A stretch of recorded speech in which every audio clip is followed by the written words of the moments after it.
Sois prêt. Ton esprit est à l'aube d'un événement majeur, capable de changer le cours de ta vie.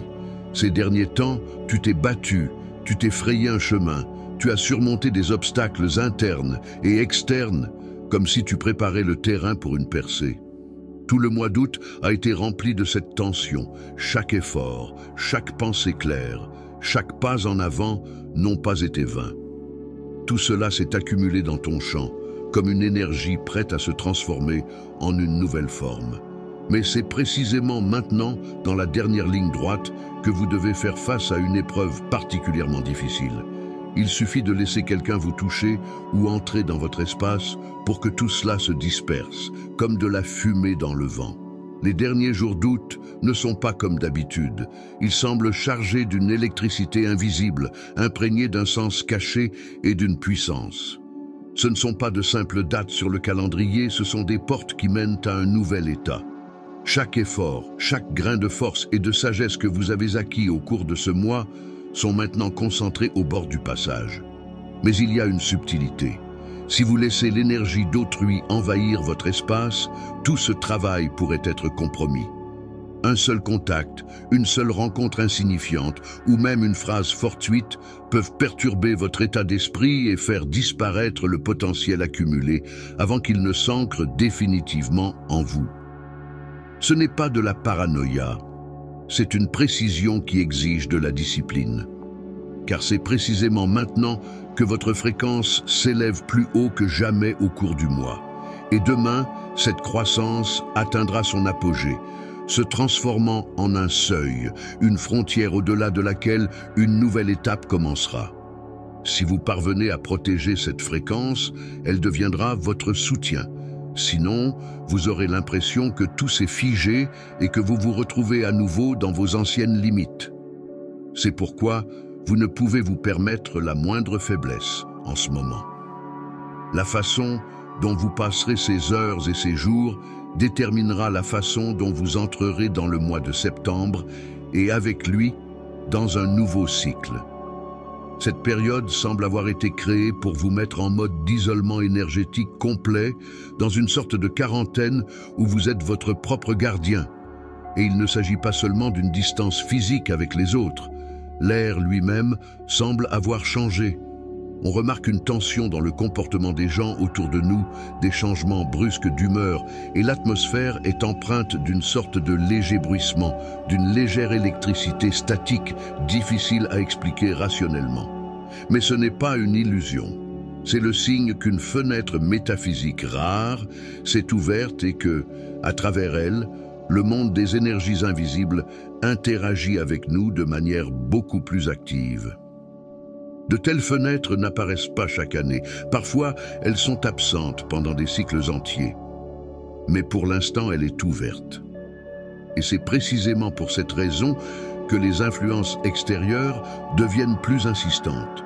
L'énergie étrangère cherche à s'infiltrer à l'intérieur, à se mélanger à la vôtre, à la supplanter. C'est pourquoi il ne faut pas laisser les frontières être violées en ce moment. Vous ne rejetez pas les gens, vous protégez quelque chose de sacré, ce qui a germé et s'est renforcé en vous tout au long du mois. Et lorsque cette fenêtre s'ouvrira complètement demain, ceux qui n'ont pas su se protéger en ressentiront immédiatement les conséquences. Car ce qui pénètre à ce moment-là est capable de modifier durablement l'état intérieur d'une personne. Votre aura ressemble actuellement à un système en mode de sensibilité particulière. En temps normal, votre champ énergétique joue le rôle d'un filtre. Il décide de ce qui pénétrera en profondeur et de ce qui restera à l'extérieur. Mais en cette fin du mois d'août, cette enveloppe est plus fine que d'habitude et devient vulnérable. Cela signifie que tout contact peut laisser une trace. Il suffit que quelqu'un vous touche, ne serait-ce qu'une seconde, pour que son chaos s'installe dans votre champ. Ces doutes, ces peurs, ces mécontentements et ces expériences non résolues peuvent soudainement devenir vos compagnons.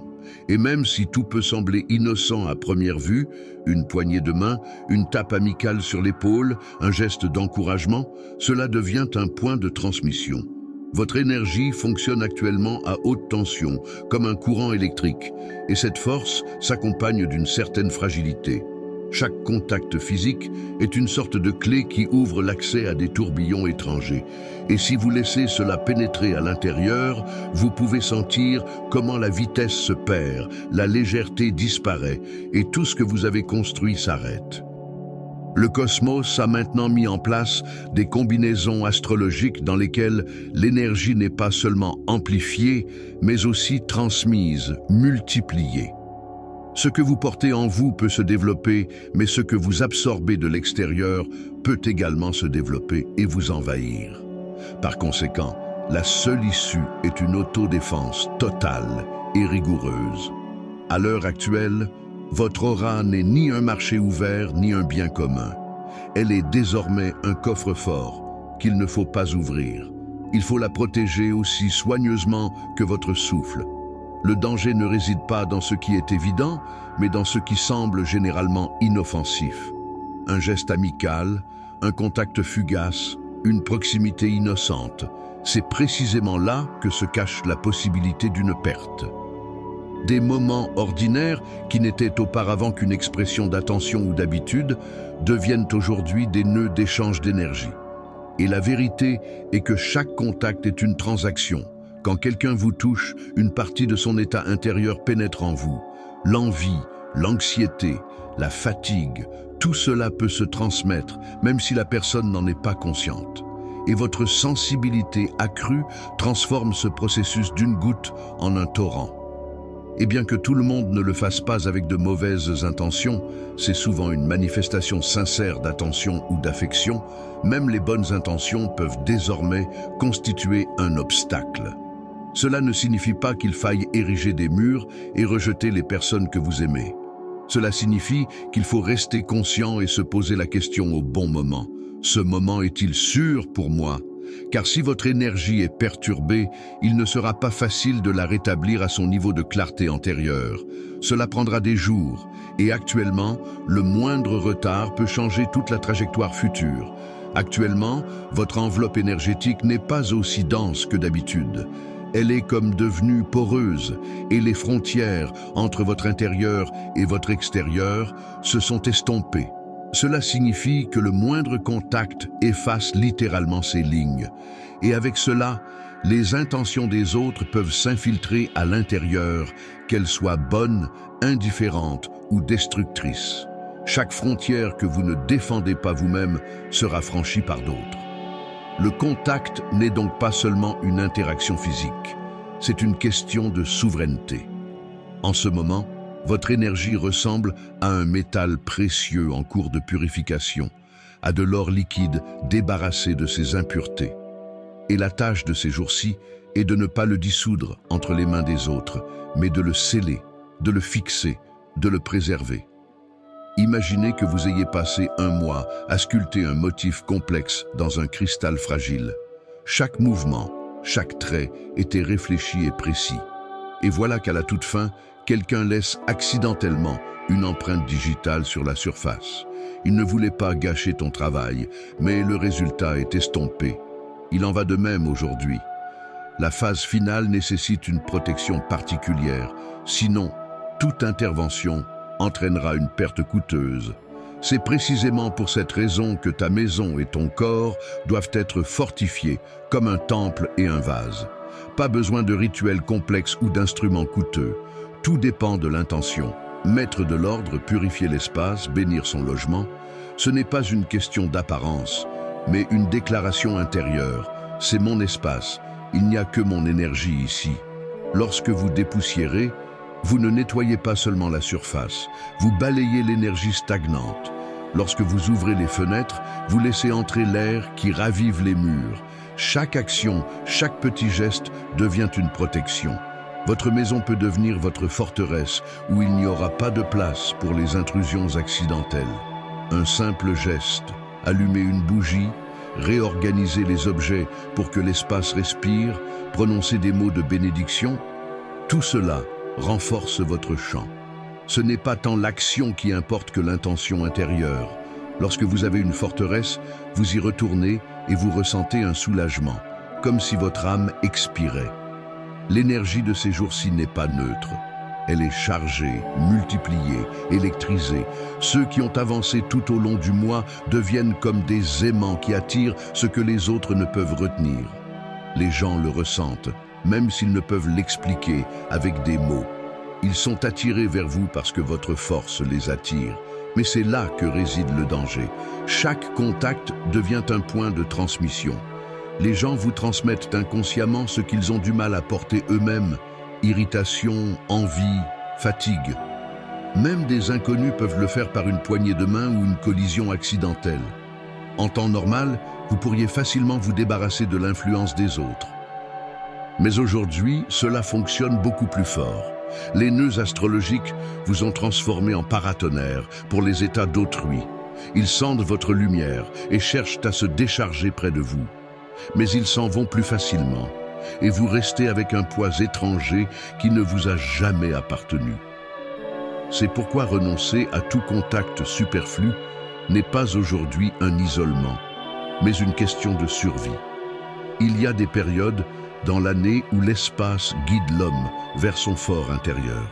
Et ces jours d'août sont précisément une telle période. En ce moment, votre corps, votre esprit et votre âme sont occupés à trier tout ce que vous avez vécu. Ce qu'il faut garder, ce qu'il faut laisser partir, ce qu'il faut emporter avec soi dans un nouveau cycle. Ce processus est très subtil. Il ressemble à de l'argile molle qui prend facilement les empreintes. Et chaque intervention extérieure laisse une trace. Ces traces peuvent brouiller vos propres signaux et vous ne saurez plus distinguer ce qui vous appartient vraiment de ce qui vous est imposé de l'extérieur. C'est comme si vous essayiez d'entendre votre voix dans une pièce pleine d'échos. Cela vous empêche d'achever votre alignement intérieur. Mais en ce moment, il ne s'agit pas seulement d'une purification, il s'agit d'une mise à jour de tout le système, de l'achèvement d'une étape et de la pose des bases pour la suivante. Les planètes exigent que vous entriez dans un nouveau cycle sans fardeau inutile. Mais si vous laissez une énergie étrangère s'infiltrer, vous risquez de rester coincé dans les anciennes boucles. Mais il ne s'agit pas seulement des gens. Dans les couches invisibles du monde, des entités qui se nourrissent de l'énergie des autres s'activent. Elles ne se montrent pas ouvertement, mais c'est précisément pendant ces périodes qu'elles cherchent une source d'alimentation. Elles sont attirées par la lumière et en ce moment, votre fréquence est particulièrement brillante. Un simple contact peut leur ouvrir la porte. Après cela, la personne peut ressentir une fatigue soudaine, des pensées étrangères ou un brouillard dans sa tête. Ce n'est pas un hasard, c'est le signe d'une intrusion. Elles se nourrissent de notre inattention, des portes ouvertes que nous laissons. C'est pourquoi il est si important de rester vigilant en ce moment. Sinon, le fardeau étranger commencera à entraver votre mouvement. Ce n'est pas de la paranoïa, c'est une protection consciente au niveau spirituel. Mais derrière chaque épreuve se cache toujours une récompense. Ces jours ne sont ni une punition ni un isolement inutile. Ils sont une préparation. Ce que vous protégez aujourd'hui est la graine, à partir de laquelle de nouvelles opportunités pousseront en septembre. La discipline d'aujourd'hui déterminera le destin de demain. Si vous parvenez à rester lucide et à vous protéger, septembre vous accueillera à bras ouverts. Vos pas deviendront plus légers, les idées viendront d'elles-mêmes et votre paix intérieure deviendra inébranlable. Le monde vous ouvrira des voies qui vous étaient auparavant fermées. Cet isolement n'est pas une fin, mais un commencement. C'est une pause, après laquelle une nouvelle version de vous-même verra le jour. Le plus important maintenant est de vous rappeler que vos limites ne sont pas négociables et ne nécessitent aucune justification. Votre non est un choix sacré. Vous n'avez pas à expliquer pourquoi vous ne voulez pas être disponible ou pourquoi vous gardez vos distances. Toute tentative de justification affaiblit la force de ta décision. Le véritable pouvoir réside dans un refus ferme et clair, sans mots superflus. Les gens peuvent ne pas comprendre, certains peuvent même résister. Mais leur malaise n'est pas ton problème. Ils reflètent leurs propres difficultés avec la discipline et les limites. Votre refus n'est pas de la cruauté mais du leadership. Lorsque vous dites non calmement et avec assurance, sans explication superflue, vous montrez à l'univers que vous avez confiance en vous. Et l'univers répond toujours à une telle assurance. N'oubliez pas, il n'y a plus de juste milieu. Soit vous protégez votre énergie, soit vous la donnez. Et si quelqu'un exige des explications, cela signifie qu'il ne devrait pas être si proche de vous pendant cette période.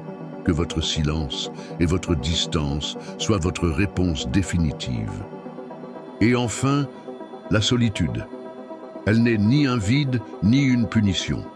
C'est un cadeau qui vous ouvre les portes de votre propre temple. C'est un espace où vous pouvez être pleinement vous-même, où vos pensées s'éclaircissent et où votre voix intérieure résonne plus clairement. C'est dans la solitude que s'achève la transformation apportée par le mois d'août. Tout ce qui a été brûlé et refondu tout au long du mois doit maintenant se solidifier et se consolider. Ce n'est possible que dans le silence et la solitude. Pendant cette période, la solitude n'est pas un isolement, mais une porte vers un monde où l'on entend votre esprit, où l'on entend la voix de l'univers lui-même. C'est là que naissent la transparence, l'équilibre et la force qui vous mèneront vers un nouveau cycle. Tout ce qui s'est passé ces dernières semaines n'était pas un hasard.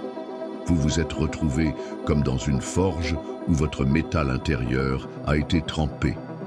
Les circonstances extérieures, les rencontres, les épreuves et même les petits malentendus ont servi un seul objectif: affiner votre perception, faire ressortir la force qui sommeillait en vous. Ce n'est pas le moment des victoires retentissantes, de la facilité ou du confort habituel. C'est le moment de construire les fondations sur lesquelles reposera le reste de ta vie. Et c'est précisément pour cela que chaque instant exigeait de l'attention, de la conscience et de la discipline. Le mois d'août a montré que le véritable changement ne vient jamais de l'extérieur. Il naît à l'intérieur. Tu as peut-être remarqué que ton attitude envers les choses a changé, que ce qui te déstabilisait auparavant est désormais perçu différemment. Tu as peut-être senti que ton regard sur les gens et les événements est devenu plus aigu, plus profond, plus honnête. Tu as cessé d'accepter ce qui sape ton énergie. Et tu as appris à remarquer où l'on te respecte vraiment et où l'on se sert simplement de toi. Ces changements ne sont pas toujours agréables, car ils exigent du courage. En effet, il est parfois plus facile de fermer les yeux que d'admettre qu'il faut emprunter une autre voie. Mais c'est précisément le courage qui distingue ceux qui finissent par atteindre un nouveau niveau. Ces derniers jours ont été l'aboutissement de ce processus. Le sentiment d'anxiété, d'hypersensibilité ou même de fatigue sont autant de signes que ton aura fonctionnait à la limite de ses capacités. Elle s'est comme ouverte pour que tu puisses te débarrasser des anciennes couches et laisser entrer du nouveau. Mais cela vous a rendu vulnérable. C'est pourquoi il était si important de garder vos distances, de vous protéger des intrusions accidentelles, d'éviter les contacts inutiles. Non pas parce que les gens sont mauvais, mais parce que dans de telles périodes, tout se transmet trop rapidement et trop profondément. Et le poids des autres pourrait devenir un obstacle pour vous. Maintenant que la fenêtre touche à sa fin, la question principale se pose. Et après? La réponse est à la fois simple et complexe. Tout dépend de la manière dont vous avez pris soin de votre énergie ces derniers jours. Car c'est précisément ce bagage qui constituera le point de départ d'un nouveau cycle. Si vous avez conservé votre lucidité, si vous avez su préserver vos limites, vous entrerez dans le mois de septembre avec un sentiment intérieur de légèreté. Vous sentirez que de nombreux obstacles ont disparu d'eux-mêmes, car ils n'étaient que le reflet de blocages intérieurs. Si vous avez laissé des énergies étrangères pénétrer dans votre champ, ce n'est pas une catastrophe, mais cela signifie qu'une partie du chemin sera plus difficile à parcourir, car vous devrez dépenser de l'énergie pour vous rétablir. Pour conclure cette réflexion, je voudrais dire, vous avez déjà fait plus que vous ne le pensez. Vous avez traversé une phase de purification, résisté à des tempêtes intérieures, relevé des défis qui pouvaient sembler insurmontables. Cela signifie que vous avez suffisamment de force pour aller de l'avant. Septembre ne sera pas simplement une continuation, mais une nouvelle étape. Vous y entrerez en tant que personne différente, plus consciente, plus concentrée, plus confiante. Et tout ce qui se passera ensuite ne sera que le reflet de ce travail intérieur. N'oubliez pas, votre énergie est sacrée. Elle n'appartient qu'à vous. Personne n'a le droit d'en disposer sans votre consentement. Et si vous apprenez à la préserver, vous obtiendrez non seulement une protection, mais aussi le pouvoir sur votre destin. Car c'est précisément l'énergie préservée et canalisée qui devient le carburant qui ouvre des portes dont vous ne soupçonniez même pas l'existence auparavant. Vous êtes prêt